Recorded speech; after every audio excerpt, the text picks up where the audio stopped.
Hi, and welcome to my YouTube channel. Today's topic is God's will.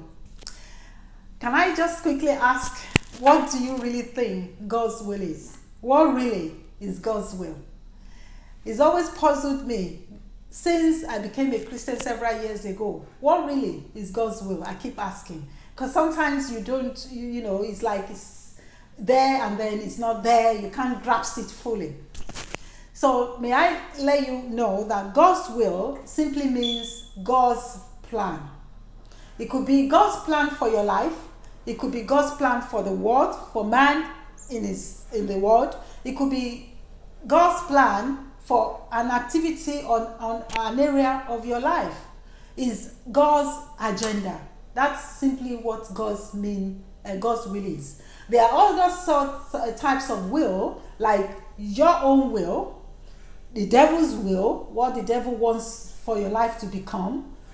No will at all. Some people just drift around the world. They have no will. They just flow. Drifters, they call them. And then you have the will of other people. You have people wanting to make you fulfill their own agenda. This goes on in maybe homes where you have parents wanting their children to study certain courses in university or become certain people or take up certain career in life. You have such also in where you have people in authority, maybe your place of work or your church, where the leaders have certain agenda and they want everybody to follow that same pattern and same method of living. But God's will is the best way to follow. When you follow the will of God, you would never fail. You would never stumble. However things become in the world, you would notice that those people who are following the will of God, they will remain adamant in the pursuit of their life. They will remain steadfast. They will not be shaken. They will not fall. Why? Because they have fashioned their life in alignment with God's plan for their life. God might have a plan for you as to who to marry. God might have a plan for you as to where to live. God always has a plan for every human being. In the Bible, we read about Jesus Christ. Shortly before he was crucified, he went to pray on the mountain of Gethsemane, in the garden of Gethsemane, and he was saying to God, if at all this cup can be removed from me, but nevertheless, let your will be done. So he was trying to negotiate with God in his time of his own weakness, asking if it's possible for any other plan. If there's a plan B, for instance, I guess he was asking that he wouldn't have to go through the cross to save humankind. But he then realized that he must still submit to God's plan. So that's why he put in, nevertheless, not my will, but your will be done.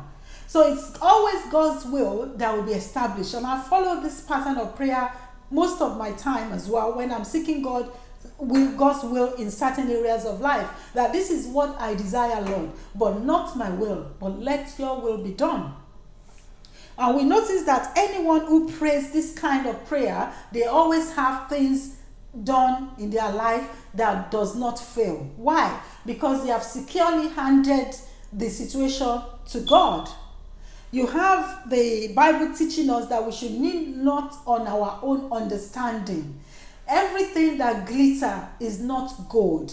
A lot of the time you have people, we all tend to be like pack of wolves. We want to do similar things at the same time. If I'm running a race, everybody wants to run the same race. Why? Because we don't take the time to sit ourselves before God and ask for his individual plan for our own life. The same way you would have a look at millions and billions of human beings on earth, and you would hardly find people that are identical. Even identical twins, that we call them identical, they still have things that differentiate them from one another. So also every individual, God has a plan for your life.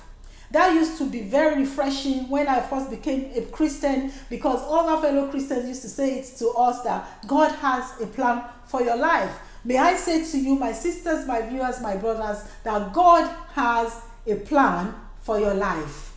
God has a plan for your life, and that plan is unique. That plan is only for you. It's not for A or B or another C man. It is solely for you.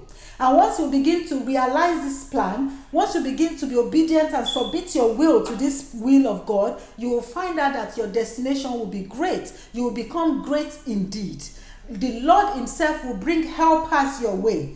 When you have God's divine will for your life and you begin to pursue it, divine helpers will come around you to help you. There will be times when you have enemies also coming in to attack the will of God upon your life, but they usually fail.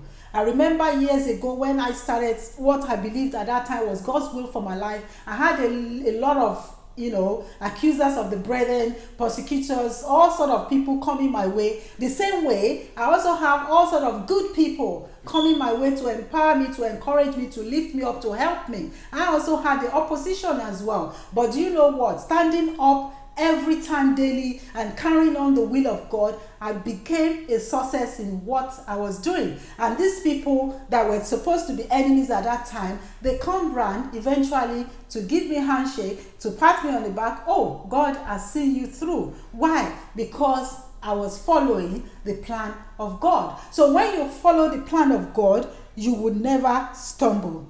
Follow the agenda of God. I know that sometimes you have people that say they are afraid to want to ask God about God's will for their lives, because someone will say, oh, what if he sends me to go and live in Africa? What would I now do? I don't think God will send you to go and live in Africa.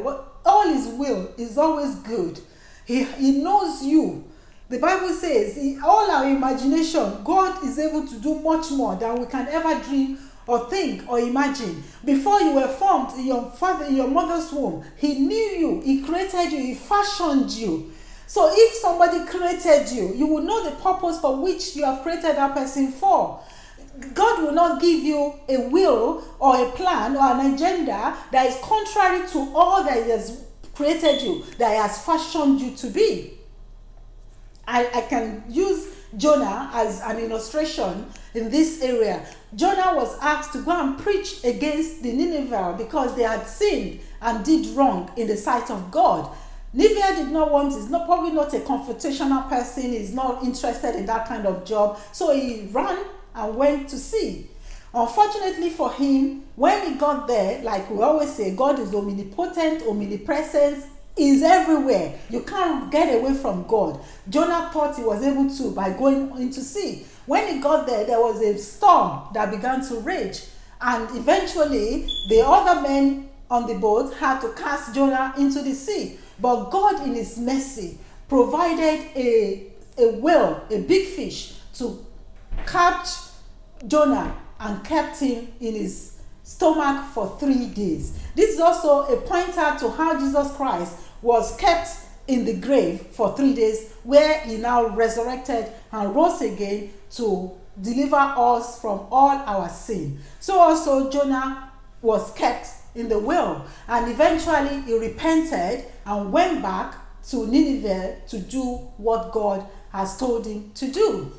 So in the end, the story of Jonah went successfully well. He was able to do what he was supposed to do, and he had God's backing, God's mercy. So I'm praying for you, my sisters and my brothers. Peradventure any of you or myself or any of us has missed God's calling, has missed the mark in this area of doing God's will. Maybe we have run away from something that God has told us to do, or we are just putting it on the burner that, oh, later, I'll do it when I'm 30, I'll do it when I'm 40, I'll do it when I'm 50, and eventually you are 60, you are 70, you are 80, and you are almost dying now. You haven't yet fulfilled God's will for your life. I'm asking you, I'm encouraging you to rise up from that state of mind, to embrace God fully and to embrace the will of God fully. When you begin to do the will of God, you will not fail.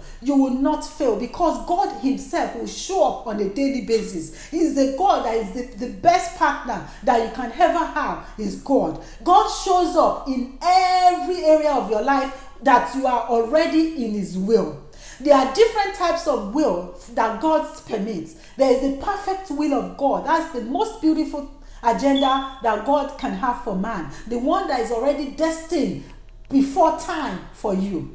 There's also the permissive will of God. Sometimes we as children of God, it's like when you have a child as a mother, your child keeps coming to you, Mom, I will buy me crepes, buy me chocolate, buy me this, buy me that. And you know that those sweet things are not good for their teeth or good for even for their health. But because they keep pestering you, you let them have those things. Same also, we as children of God, when we go to God continuously concerning certain areas of our life, he might just move back and say, okay, permissive will, that's where you will now be. You will be in God's will, but it's not God's perfect will for your life. You are permitted, but then you are not supported.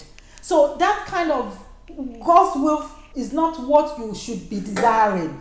Don't pester God in any area of life. Ask him every time in place of prayer that, Lord, let your perfect will be done in my life. And once you pray this prayer, just go about your daily business and see how your life will be aligning. When there is time of war, when you are in God's will, you will not be in that area where there's war.